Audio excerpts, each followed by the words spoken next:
Goodness gracious, how did you get here? Like, genuinely, how did you get here? This is the 7th dimension, my dude! Anyway, welcome to whatever this place is. I don't know how I got here. I mean, I was just walking along, and then all of a sudden, here I am, in whatever this place is. But anyway, I hope your day's going well. I have no idea what that noise was, but, Anyway, you like tanks? At least, I hope you like tanks, because I'm about to be talking about some tanks. Just, yeah. What kind of tanks do you like? I hope they're German. Specifically World War II German, or American Cold War. Or World War II, or Cold War Soviet. I hope. Okay, so, social awkwardness out of the way. Let me indulge my interest here. You know what we're gonna talk about? We're gonna talk about the Germans. Because, oh, I love to talk about the Germans. Have you ever really done, like, a deep dive into the Maus? And the precursors of the Maus? Like the VK100 and the Mäuschen, or however it's said? That is some crazy, goofy, stuff right there. Like, genuinely. Genuinely the goofiest things you will ever hear. Like, there was a point where... I know, actually, with the Maus, there was a point where they were considering firing incendiary shells out of the 75mm coaxial cannon. And there was a case where the original design for the Maus, the actual Maus, not the precursors of the Maus, the Type 205, the whole thing with it was that it originally had a shorter 75mm gun, but they had to increase the length of the 75mm gun so that, if I recall correctly, it wouldn't throw, like, embers and stuff down into the engine ventilation. If I recall correctly, that is. What am I doing? What am I doing? Let me just materialize a book in front of me that you can't see because I'm built different. Or you can't see me. I don't really know. But, yes, let me materialize a book in front of me. Yes, Kampfpanzer Maus by, Michael Froelich? Froelich? I don't know how you say it. But, yeah, let me see here.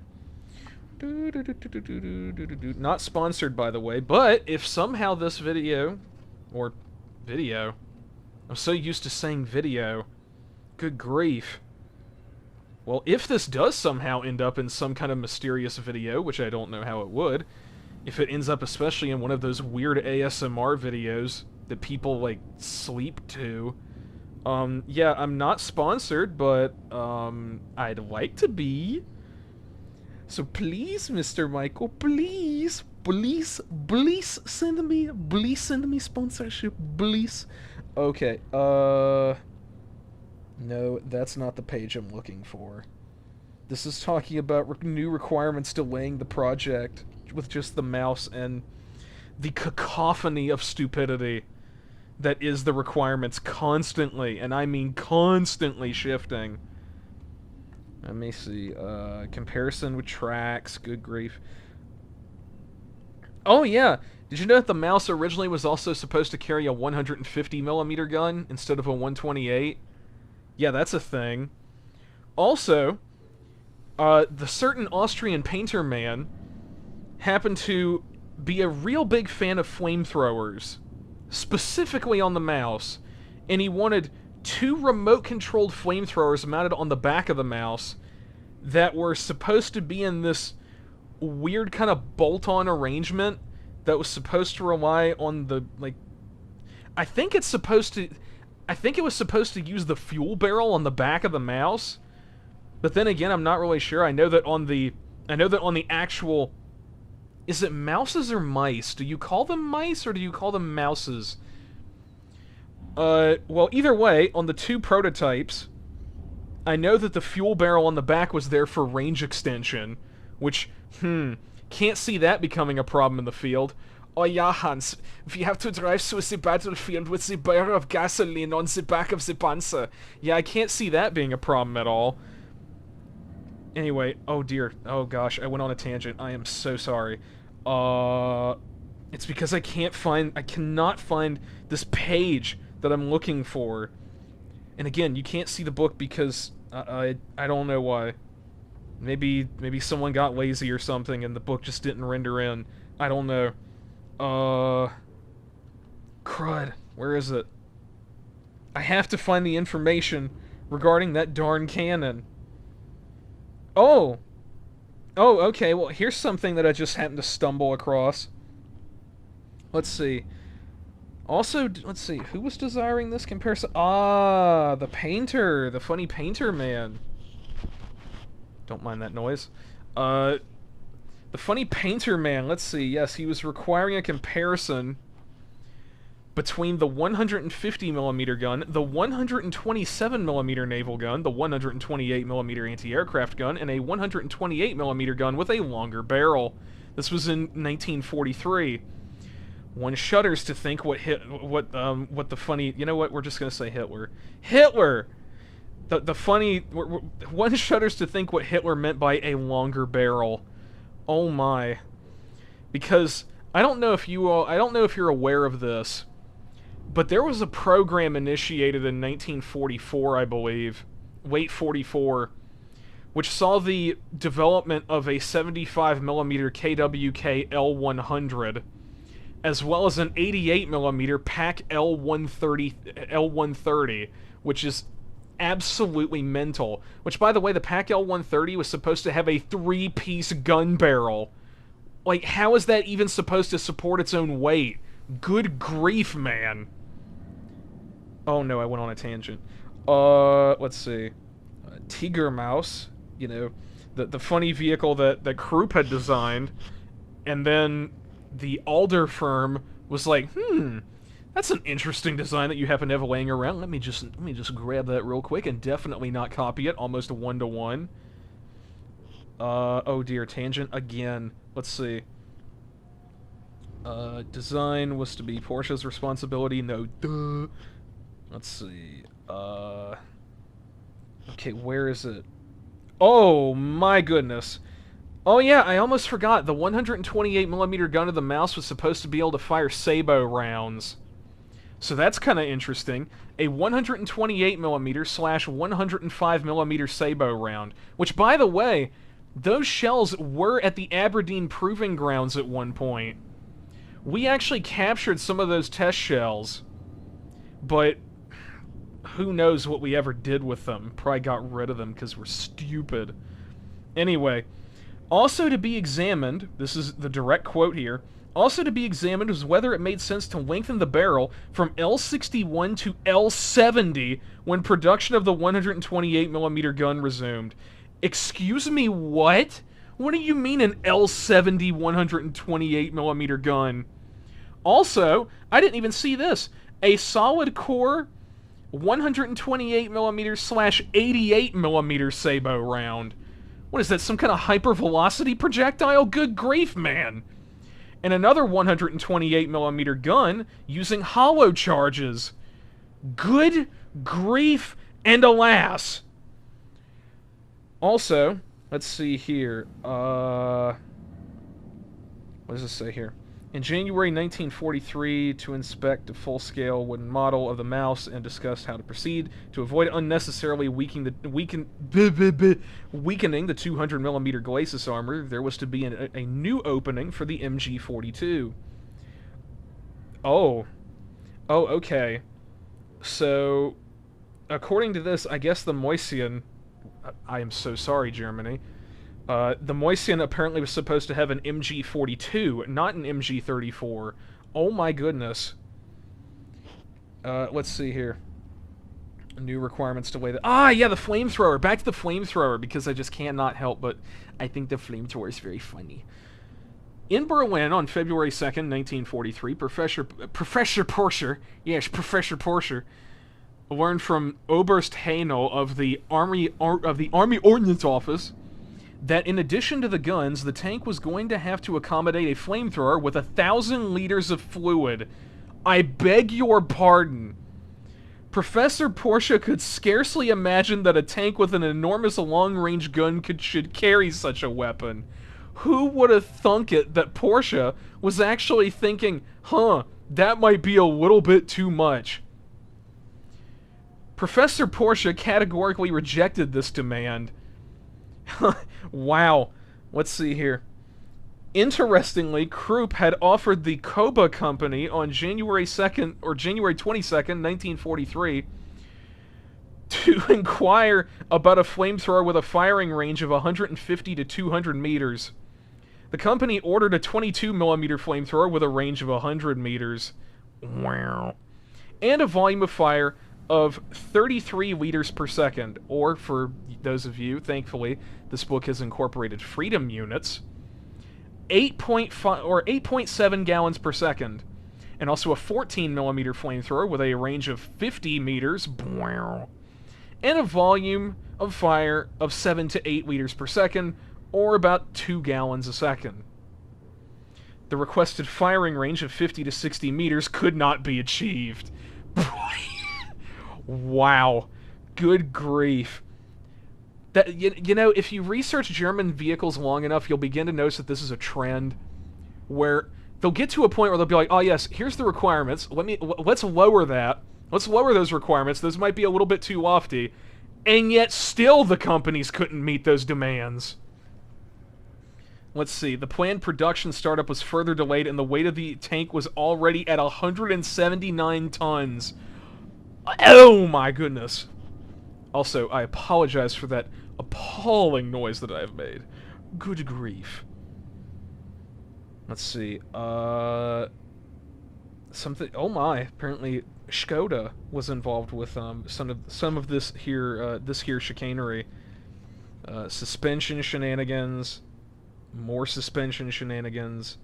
Come on, where's Armament? I love Armament. I love shooty things.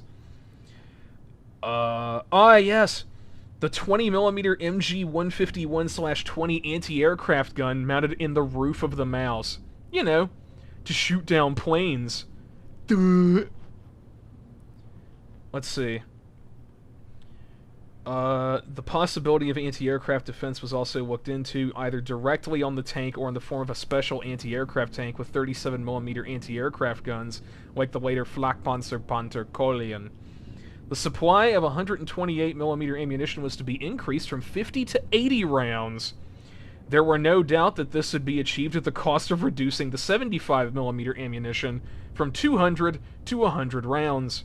Installation of the flamethrower was abandoned, as was the commander's cupola.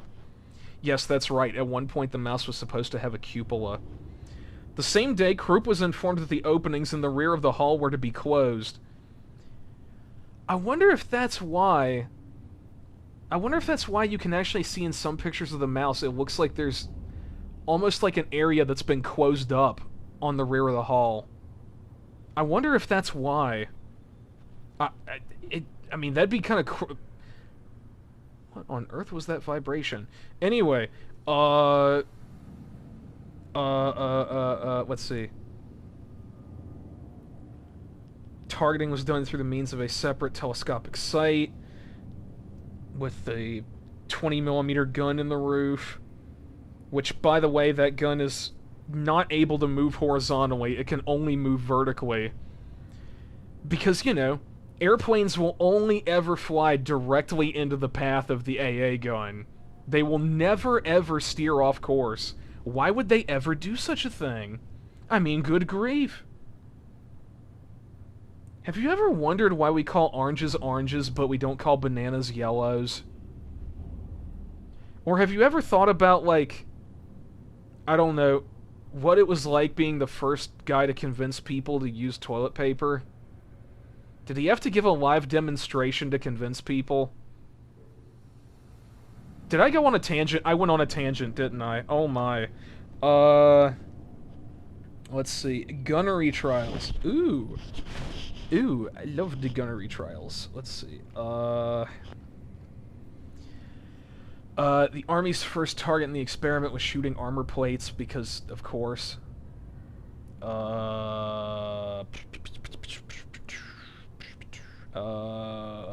Shooty thing, shooty thing.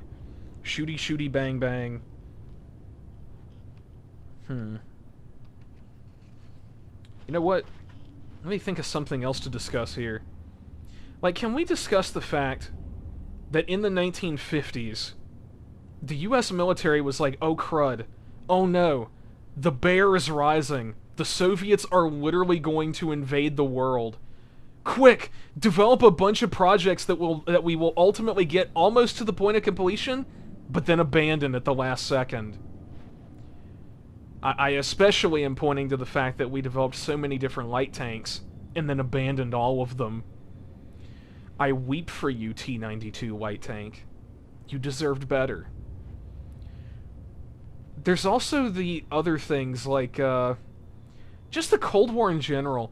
Like, have you ever taken the time to, like, look into the most horrifying weapons of the Cold War? Like the VX gas landmines that apparently still exist to some degree? Like, that's a little bit, how can I put it? A bit extreme. A bit much. Might be going a little bit overboard with that one. Let me think here. There was also, like, the CIA heart attack gun. Which, that's interesting. Oh my goodness, I went on a horrible tangent. And I could go on another tangent. You know what? I'm gonna go on another tangent right now. Because nobody is listening at this point in the video, and if you are absolutely insane. Crystal Pepsi. I had the chance to try the revival of Crystal Pepsi when they brought it back, like, I don't know, like, what was it, 9 years ago? 10 years ago? Yeah, that was the weirdest experience I think I've ever had in my life. When your eyes are open and you're drinking it, it tastes just like Sprite. You close your eyes, it tastes like Pepsi. How do they do that? What kind of dark art sorcery are they doing with that stuff? Is that why they had to get rid of it? Because they were using the dark arts to manufacture Crystal Pepsi? Is that why they had to end production of it? Oh my goodness.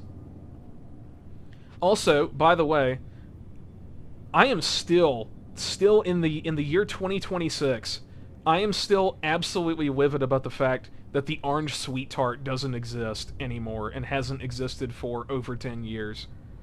I'm still livid about that. I still remember you, orange sweet tart, even though everyone else has forgotten you. I remember you, dang it. I will avenge you. I don't know how, but I will. Also, they killed Fruit Stripe gum last year, and I truly am weeping still about that. Fruit Stripe was so good. It was like the best fruit gum ever for the 2 minutes that it had flavor. For the 2 minutes that it had flavor, it was a transcendent experience. It was so good. Oh my gosh. And then they took the zebra out behind the shed and old yellered him. Like, how crazy is that, bro? How could they? How could they do that to Fruit Stripe? Like, bro. Absolutely insane. Also, let me think here. Did you know, right now, on Sketchfab, you can find a model of an egg and bacon muffin that is 100,000, I think it's 100,000 vertexes and like 50,000 vertices or something. It's 100,000 triangles, 50,000 vertices. Or whatever it is. I don't know. But yeah, you can find a dude who took over 300 pictures of an Egg McMuffin. And this dude took the time to make that into a 3D model. Please consider that. Consider how much time that individual has to have on his hands to be able to warrant doing that. I mean, that's ridiculous. Also, what do you think of, like, what do you think... This is gonna sound completely crazy, but am I the only one that looks at, like, photographs of old tanks specifically from World War II or even World War I, and also the Cold War to some extent, but looks for, like, weird markings, and then begins to, like, freak out when they find one that's, like, one they've never seen before. Like, I saw one, I think it was an Anzio. It was a Sherman tank that was an Anzio, and it had it to where the stars, on the hull were upside down for some reason. The stars were upside down, and it had this dark-colored outline around the star, if I'm remembering correctly. Almost like it was either a yellow or some other color that was circling the star. There's also the case where when I see, like, World War II footage from Normandy, and you see the Shermans with the improvised camo, I literally do the whole, like, Leonardo DiCaprio pointing at the screen meme. I'm like, hey, yo. I'm like, get a load of that. German tanks are always the wildest, though, especially when you get into late war. Because you can sometimes see them where they've been hand-painted with, like, just like, these really crummy brushes. And there was one that I'm aware of where the camouflage on, I think, the Scherzen was basically done by taking a bucket of paint and just splashing it on the corner, like, on the top corners of the Scherzens. And some of those, you have to wonder how much time they spent painting them. I mean, good grief. It's ridiculous. And then, you can sometimes, if pay attention to Balkenkreuzes. Pay attention to the Balkenkreuzes on German tanks late war. Because sometimes you can see them be the normal, you know, white border, black cross in the middle. But other times you can see them be these really odd ones. Like in Italy, you can see an inverted one where it's a white cross with the black borders. Or the rarer but still, the rarer but incredible one is you can sometimes see the Balkenkreuzes with a black cross, and they will either be bordered with brown or red oxide primer instead of white, which was due to apparently some kind of white paint shortage that was going on.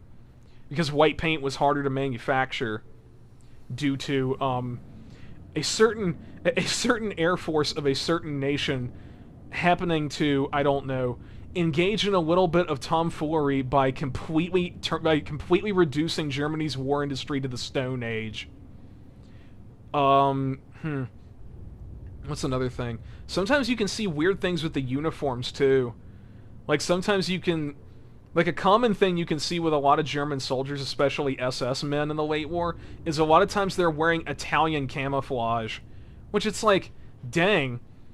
I guess Fettuccine ain't gonna have his camo anymore. What'd they do? Did they just take bro's What I always wonder is when I see them at the pants, when they see him with the camo pants. Did they just strip some poor Italian dude of his pants and leave him to walk around in his underwear? Is that what... that's what comes to my mind when I see that. I'm like, did they really take bro's clothes away? And then sometimes you can see these German soldiers wearing full Italian camouflage, and it's like, dang, they really did just leave bro out there naked. It's like, well, almost naked. I mean, I would hope they left him with his underwear, but then again, due to how the war shortages were in the late war, I don't know. Maybe they took the underwear, too. Let me think here. Oh yeah, I had one night where I was, like, super bored recently, and I just went on a rabbit hole where I was looking at K-rations. There is a fantastic website, by the way, for that. It is a website dedicated just to K-rations and about the history of K-rations. It's kration.info. And oh my word, I was fully glued to the screen. I was so invested in learning about K-rations, where it's like, oh my goodness. I was like, wow, look at these sugar packets. Oh my goodness, this is fire, bro. I'm not in my right mind, but if you're still watching at this point, you already could tell. Because, by the way, this is totally unscripted. I'm doing this right now, just while I have, like, a little bit of spare time. I didn't plan this out. I simply just decided, it'd be really funny today for some kind of April Fool's video if I was just like, let me record myself for a quote-unquote ASMR video. That'll be fantastic. Also, if you came here for actual ASMR, I am so sorry. Just kidding. No, I'm not. But, yeah. K-rations! Yeah. Like, I was reading about, like, the D ration, the chocolate ration, and about how they had issues with the early ones where they were basically more briquettes rather than they were pieces of chocolate. So they then had to change it to a new formula which was able to withstand the heat of the jungle, but was also still able to be, I don't know, ingested without any problems. There was also the fact that sometimes apparently this white residue would build up on the surface of the chocolate, which was due to something where, like, some kind of chemical inside the chocolate was leaking out from, like, it was like the cocoa butter or something was, like, seeping out of the chocolate. And, oh yeah, here we go. I actually found it right here. Complaints from the battlefront were received that the bars were sometimes being thrown away because the chocolate had whitened, called blooming, on the surface. In April 1943, it was directed that the following instructions were to be included on the front panel. Storage conditions may cause the surface of the bar to whiten. This does not affect its eating quality. Yeah, and apparently it was a case where these GIs, even though they were being told that it was not really anything bad, they were still just chucking them away, which, to be fair, I don't really blame them. If my chocolate is suddenly, like, going from almost like a blackish brown to white, yeah, I'd probably be a little concerned myself if I'm being honest here. Oh, there was also the fact you had the drink ration, and the lemon powder specifically was so bad that it apparently tasted like battery acid, and apparently the GIs found that the lemon drink worked better for washing the floors of buildings they were living in than it did for drinking, which is just absolutely hilarious. Here these guys are making this lemon drink, and what are they doing with it? They're using it to scrub floors in bombed out houses they're living in. I mean, that right there ought to say that something went horribly wrong. And apparently it was due to the fact that the lemon powder drink thing had some kind of negative chemical reaction due to the tablets that the GIs were using to purify water. And it was creating a negative chemical reaction where it was making the stuff be, like, actually disgusting. Which, yeah, that's quite entertaining. Apparently the orange powder was decent. Apparently that was a decent one, but unfortunately for our boys, it came a little bit late in the war. So, I'm so sorry to those poor guys. But I actually have a funny story that my grandfather told me that his dad had experienced, where a guy in his unit, he was in the Red Horse Cavalry. He was frying eggs in his helmet, and it was a case where the Germans started shelling their position, so he had to grab his helmet. He had to grab his helmet real quick and throw it on his head, and the eggs hadn't really hardened yet, so it was a case where when he went to go throw his helmet on his head, he had egg white pouring down his face, which I thought was a very funny story. How long is this going on? Oh yeah, 28 minutes. So let me see here. Let me just keep babbling here for 2 more minutes. That way I can pad out the runtime to almost half an hour. And yes, I did just admit that. I'm not ashamed. I'm shameless here. This is the most shameless video I've ever done. You're getting to see the real me. You're getting to see the genuine quack that runs this channel. You get to see the real Mr. Table Size, who's a complete nut job, mate. He's completely off his rocker. He's bonkers. Absolutely mental. Yes, completely cuckoo. I hope you're aware of that, bruv. I'm completely nutso. Completely cuckoo, bruv. Absolutely mental. Now the question is do I do an actual outro screen here, or do I just let it end abruptly, and then just have something on the screen being like, hey, thank you for supporting my channel? I don't know what to do. But all I know is that I have approximately 45 seconds to figure that out. You know what? I'm just going to have it abruptly cut at the end of the video, because we're almost at 30 minutes, which is what I've set my recording time to, and I've padded out the runtime long enough. So, hopefully this will be enough for you all, for YouTube especially. I'm debating putting ads on this. I'll probably put them on at the start. I won't give you mid-roll ads. I'm not that mean. But still, Yeah, this here video. April Fools, bruv. April Fools. Alright, I'ma now go back to the Abyssal Kmart. Goodbye, comrades, and good day to you. Salutation. No, not salutations. Goodbye, I guess.